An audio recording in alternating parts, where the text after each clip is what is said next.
Yo, guys, what is going on? We just had major policy changes in the Yu-Gi-Oh! Trading card game. This is insane. I promise you these are very big changes and you need to be aware of these for whether you are at your local or a regional YCS level event. This is very important for you to know. I just want to talk about this, get some thoughts, and let me know what you guys think down below because this is super interesting. And it really depends on just how we take it as a community. I've seen a lot of discourse online and on Twitter. So yeah, let's just jump into it. So we have new policy updates here, just going over the new stuff specifically. So some of the stuff that has changed here, what has changed? The Yu-Gi-Oh! TCG rounds have been extended to 50 minutes from 45. So obviously more time is good per round.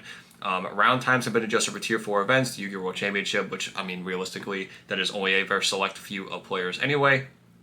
Going into the number of rounds. This is a new subsection in the policy itself for specific tournament tiers. One of the major things here is the amount of rounds in events. So obviously in Tier 2 and 3 and Tier 1, 2, 3, and 4, there is no longer a cut to top 32 or top 64, depending on the amount of players. It will always be a top 8 cut. Now, this varies depending on the amount of players still. So what does that mean? So let's say we have a standard YCS that is a top 32 cutoff. Now, instead of doing a top 32 cutoff and then you play that out with no more Swiss, they're going to add an additional 2 rounds of Swiss to the tournament, and then you're only playing for top 8. Now, it sounds more confusing than it really is, because in reality, they are just taking the top 32 match and the top 16 match, and then they're just making it into the Swiss itself, so everyone can play and everyone still has a shot. They are just narrowing it down more and more and more, and making tiebreakers actually matter more and more and more too. But because of the other change in the policy, we don't have to worry about draws. That makes this kind of more clean and cut for tournaments in itself, which is very interesting to say the least. Now, the only thing that bothers me about these extra Swiss rounds is I don't understand with the new prizing now, because we just got prize cards that are essentially for top this, top that, day 2, et cetera, and not having any specific prizing for like top cut.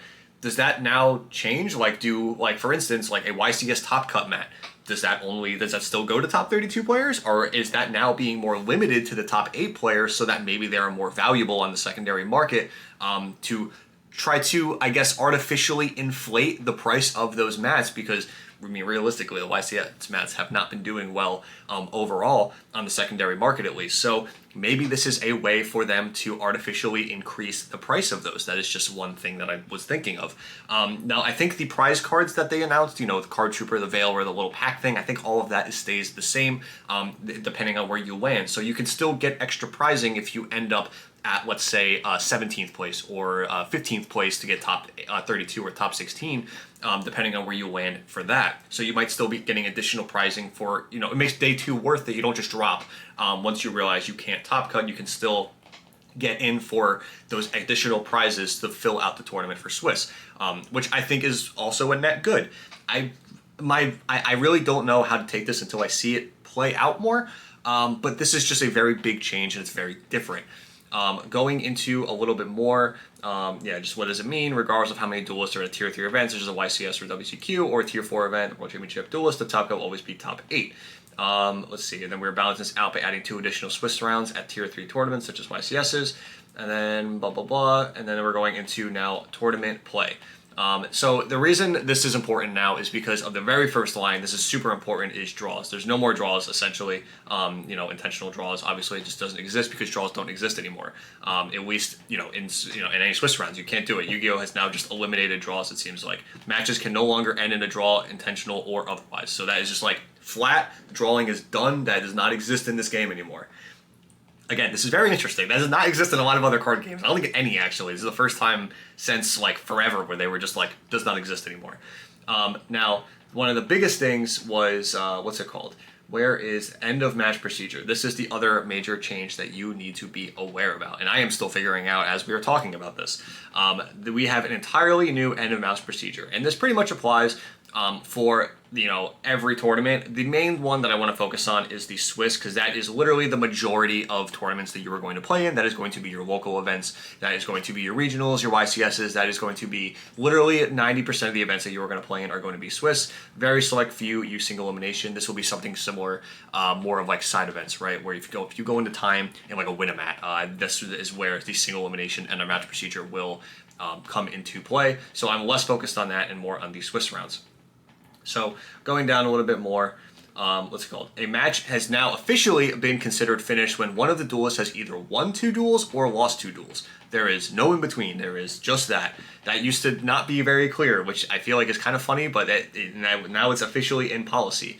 If duelists have completed 3 duels without a match finishing, as time remaining in duels, they'll go into a 4th duel. Very interesting. In order to win a match, neither won 2 games. Here it is. If neither player, oh my god, this is so crazy. I still like reading this. It's just insane. If neither duelist has won 2 games, the match will end in a double draw if time is expiring. That is insane. It does not matter what game you are up. If you are in a 2 out of 3 game, you won game 1, you go into time in game 2, you still lose the match. You both lose the match. You need to play faster. This is so important. You need to play faster. If you don't play fast, you are both losing. So this is very, very important. Obviously, keep this in mind. So that's the big takeaway for me. Play faster. You need to play faster. You need to be also telling your opponent to play faster if they are playing slowly. This is super important.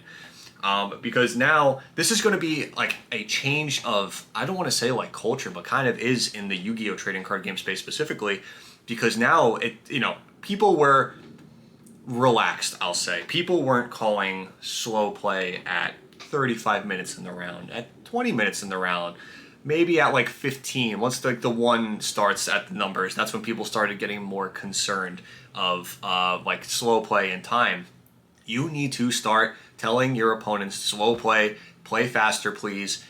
As soon as the round starts, it does not matter. Any minute is a minute lost. You do not want a double match loss, and you do not want to be put in a situation where you are winning and you get a loss anyway because you could have saved time earlier or called a judge earlier. So please keep that in mind. Now, my opinion on this keeps changing. I don't really have an opinion on this, and please leave your comments down below for how you feel about all of this in general. My opinion on the time one, we kind of knew about this before because they accidentally leaked it earlier, so this is kind of not a new thing. I originally, and still kind of am in a positive light of this, because in my head, if you are losing, the biggest thing is if you are down a game. So let's say I am playing you win game 1, I'm down a game. So old time rules, you were not encouraged, but it was more beneficial to you to be able to think out your plays longer. And if you go in the time, a draw is better than a loss, or if you win game 2, a draw is better than a loss. That's just how tournament policy worked. You at 1 point was better than 0 points. And as the opponent who was winning, that would be you, was very frustrating because your opponent was clearly in a losing situation and they don't feel like that you should have lost that game or drew that game. And you just that also includes games that were lost to things like Gaga Cowboy, Fiendsmith Lacrima, things like that nature. Now we are in a situation where the losing side, me, there would be no benefit to me trying to act maliciously in slow play. That does not really apply anymore. Now, the problem is that I've come to realize is that there still kind of is after talking to some people about this. Now, the problem is where you remember thinking like Jared, like what benefit is there for a double loss? Now, I kind of want to apply this to like a 8-player tournament structure. So if you have like 8 players and there is going into round 3 and you are in the last round and let's say you're 2-0 against the player and you both are going kind of closer to time and you kind of get the choice to play out a game, obviously play out the game fairly, or you can concede and your opponent will get the win and you get the loss. Now, the problem is what you could also do is still play out that game, get the double loss so you and your opponent both lose. Now, you're in a situation where you have a chance to still get first place because even though you lost, they lost. So now it's based more on tiebreakers of the previous two rounds than what it doesn't really matter, right? It just really matters that they lost. Is that so that you guys are on an even playing field going in the standings. Now this applies for all the rounds. So, even if you're at a bigger YCS event and you're at round 5 and, I'll say player A and B, player A is up a game, player B is losing, you're getting kind of close to time, and it's like, okay, well, the right thing to do would be obviously to, concede, give them the win, but also the problem is that if they go for the double loss, player A is also not, like, they're in the same bracket now. They're not above them. There is a chance that they can surpass them in standings after Swiss, which is a scary thing. And obviously, keep in mind, I am not advocating for any of this. Do not do any of these, terrible things. I'm just telling you the facts of how this matters, of why this matters. The biggest thing is you need to play fast. You need to keep your opponent playing. You shouldn't even get close to the time with 15 minutes on the clock and playing at a reasonable pace. Because don't forget, we now have an extra 5 minutes as well. So that is very important. And so that's just kind of an example of where I'm at. And I feel like it's something that is very easily overlooked. And something that I am worried about in the back of my head. And I'm curious of how you guys think about this. Because that is one of the scariest things for me, is people kind of doing a take you down with me. Now we're on the same bracket, we were at the same record, now we're still at the same record. I can still be one person ahead of you, or if it's going into tiebreakers for standings, I can still do that, right? Two people going X1 at a YCS, right? Going into the last round, now that's only top 8. You would just more beneficially, right? You would just rather take a double loss than a one loss, because there's a chance that your tiebreakers are better than theirs, and you can get in above them in the top 8 standings. That's just how it is at the end of the day. And I'm really curious of how Konami is going to handle this, because it could be a problem. Obviously, not to say that the previous way was better. I don't necessarily think the previous way was better either, because you are being more directly rewarded for being more malicious. And I think that's one of the reasons that they did this, is to eliminate maliciousness out of the game, for anybody who is trying to do any form of cheating or slow playing to gain a advantage or a win in a duel. That is not the way to play, win for time. That's obviously not the way Konami wants you to play.